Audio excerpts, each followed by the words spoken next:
La capa exterior rígida y fría de la Tierra, la litosfera, se rompe en placas masivas. Hay alrededor de una docena de placas principales y muchas placas más pequeñas en movimiento continuo, ya que chocan, se deslizan debajo o se mueven una sobre otra en un proceso conocido como tectónica de placas. Una placa puede ser completamente litósfera oceánica, como la placa del Pacífico, o como la placa norteamericana, puede ser parte litósfera oceánica y parte litósfera continental. Volveremos a los tipos de litósfera en un minuto, pero primero, miremos dentro de la Tierra para aclarar las capas. El manto es una capa rocosa alta en silicato de magnesio, con un espesor de 2.900 kilómetros, ubicada entre la corteza y el núcleo. La parte superior, el manto litosférico, es más frío y rígido que el manto más profundo. Se encuentra sobre una capa más caliente y dúctil de composición similar llamada astenosfera. Como una analogía de cómo una roca puede ser quebradiza o dúctil, considérese una barra de caramelo, como el Big Hunk. Cuando se aplica fuerza, son frágiles cuando están fríos y dúctiles cuando están calientes. Haciendo un acercamiento a un corte transversal tectónico, vemos que las placas litosféricas están compuestas de una corteza por encima de la parte superior más rígida del manto. Aunque el manto tiene una composición diferente y una densidad más alta que la corteza, estas dos capas migran con una única capa mecánica llamada litósfera o placa tectónica. Aquí es donde los terremotos ocurren cuando la placa quebradiza que forma las placas se fractura y se rompe.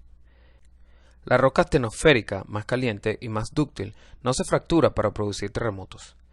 La litósfera continental, con corteza continental por encima del manto litosférico, suele tener un grosor de 150 a 200 kilómetros. La corteza continental se encuentra sobre el nivel del mar porque tiene un grosor promedio de 40 kilómetros y está compuesta principalmente por rocas graníticas, sedimentarias y metamórficas de gran densidad, ricas en sílice que forman los continentes. La litósfera oceánica, formada en las cordilleras de expansión, tiene típicamente un espesor de 50 a 140 kilómetros. La corteza oceánica tiene solo unos 8 kilómetros de espesor y es más densa que la corteza continental, porque contiene menos sílice de baja densidad y más hierro y magnesio de alta densidad. Por lo tanto, forma el fondo del océano con una superficie superior debajo del nivel del mar. El movimiento relativo entre las placas se puede agrupar en tres categorías principales: transformante, divergente y convergente. Volviendo a la vista del mapa mundial, mostramos límites transformante o desplazamiento de rumbo. Son lugares donde las placas se mueven horizontalmente unas contra otras. Límites divergente o constructivo. Son lugares donde las placas se separan unas de otras. Y los lugares donde las placas se presionan entre sí se llaman límites convergentes o destructivos.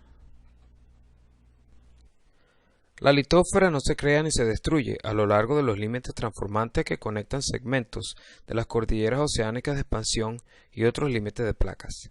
Los límites transformantes también pueden atravesar continentes, como lo hace la zona de San Andrés en California, donde se conecta la elevación del Pacífico Oriental con la zona de subducción de Cascadia. Los terremotos poco profundos en los largos límites transformantes que cortan la corteza continental pueden alcanzar la magnitud 8. Mientras que los terremotos en los límites transformantes oceánicos tienden a ser mucho más pequeños. En los límites divergentes, la corteza oceánica se forma en las cordilleras de expansión, donde las placas se separan unas de otras. Un pequeño volumen del manto se funde para crear la corteza. El manto caliente y boyante sostiene las cordilleras oceánicas que forman el sistema de montañas más largo de la Tierra. Debido a que la temperatura aumenta rápidamente con la profundidad en los límites divergentes, solo hay una capa delgada de roca quebradiza para fracturarse en los terremotos. La mayoría de los terremotos ocurren dentro de los 10 kilómetros superiores y tienen magnitudes que generalmente son menos de 6. Más del 75% de todos los terremotos ocurren sobre o cerca de límites convergentes. Aquí, una placa oceánica es forzada debajo de una placa continental en un proceso llamado subducción. De hecho, los terremotos más grandes del mundo se producen cerca del borde poco profundo del límite donde se han registrado los terremotos de magnitud 9. En este lugar, el estrés se acumula de 10 a 100 años, hasta que se liberan como un resorte y pueden producir terremotos. Una amplia zona de terremotos poco profundos se produce dentro de la placa principal debido a las fuerzas de compresión cerca del límite convergente. Los terremotos pueden alcanzar profundidades de 700 kilómetros dentro de las placas de subducción, porque la placa oceánica puede permanecer fría y quebradiza a medida que se sumerge en el manto más profundo. Procesos similares ocurren cuando una placa oceánica se subduce debajo de otra placa oceánica. Aquí, una fosa oceánica marca el lugar donde la placa se empuja hacia abajo dentro del manto. En este caso, la línea de volcanes que crece en la placa oceánica superior es un arco de isla. No todos los límites convergentes implican subducción. Cuando las partes continentales de las placas convergentes se juntan, ninguna se puede subducir.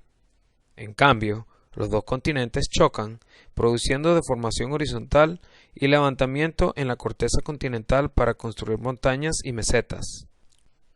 Los terremotos frecuentes poco profundos en la zona de colisión continental pueden exceder la magnitud 8 y generalmente tienen una profundidad de menos de 40 kilómetros. Además de estos tres límites, también hay zonas de límites difusos en las que se produce una deformación en una región amplia.